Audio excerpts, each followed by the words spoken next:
All right, let's move on to Kristen. I have a short report after all of those. But it was nice seeing acknowledgements. everything. It's very nice. So just a few things. On page 71 of the packet, you'll see a summary of the summer school offerings for this summer. And that packet will be online with all of the descriptions of the courses. But if you look from left to right, you can see we're offering the traditional academic courses that we've offered in the past. And the courses with the star by it, we would like consideration to allow those to run at slightly lower minimums, because those are our core areas, and we want students to be able to recover credits towards.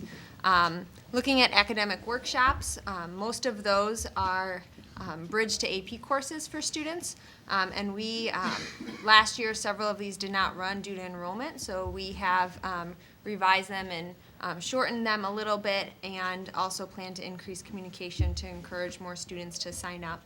And then all the way to the right, there are academic camps.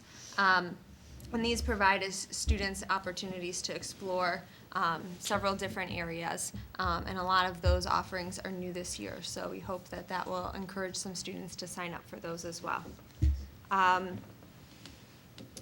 couple of activities occurring after spring break. So FCCLA is, we had 8 students qualify for state, so they'll be recognized at the April meeting, but they're going to compete in Springfield in several different areas, including cake decorating, cookie decorating, international experience, children's literature, and apparel construction.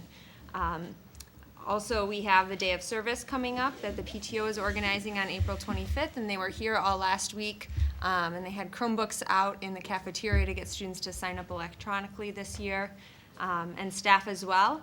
And then parents can sign up in the community to help clean up the surrounding community. We hope to have more participation this year. And then lastly, we have some music events coming up in April. We have a vocal jazz concert on the 14th, and then the band orchestra spring concert on the 16th. Kristen, I got a question on the academic courses for summer.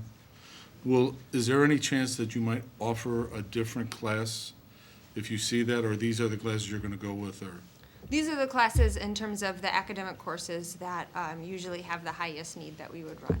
And then the consideration about the minimums, how are we gonna, when is the timeline to approve that, and what number are we looking to run the class at? The way we've been running summer school the last few years, the board does not approve the actual class or whether it goes or not.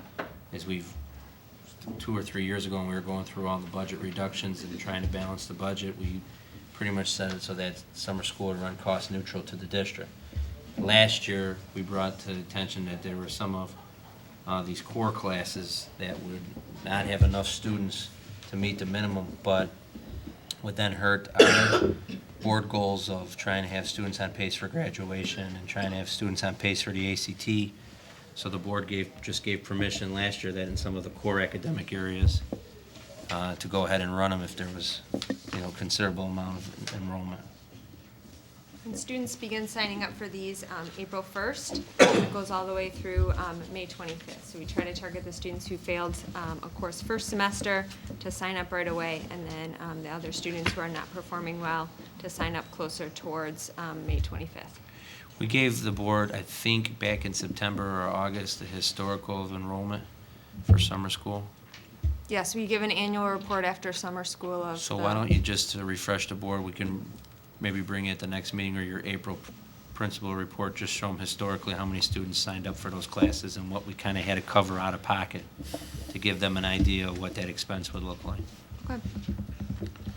On May 6th for the driver education sign-up, how is that scheduled to work? Line up at 5 in the morning? I think it's an information session and registration, and usually, they run driver's ed throughout the summer, so it's usually well attended, and most students who are interested get in. We always give priority to RB students first for something like that. Okay. And that fee, we established that fee last year, going the same fee? We actually have a waiver in now to the state to get that up by $25, if I'm not mistaken, to $350. yes. We're waiting to hear back on that. Okay. All right, any other questions for Kristen? I do.